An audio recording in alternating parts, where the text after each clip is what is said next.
اکثر آدما فکر میکنن برای تغییر باید بیشتر تلاش کنن، ولی مشکل تلاش نیست، مشکل جهته.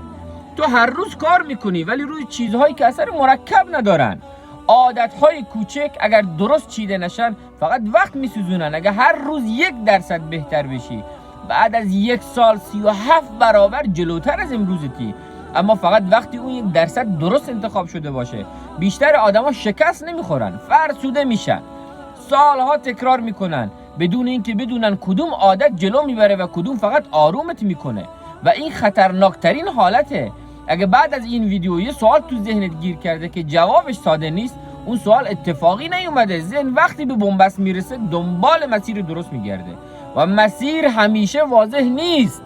تصمیم هایی که جدی گرفته نمیشن مسیر زندگیت رو میسازن. همین 1% های کوچک کارهای بزرگ رو واقعی میکنن.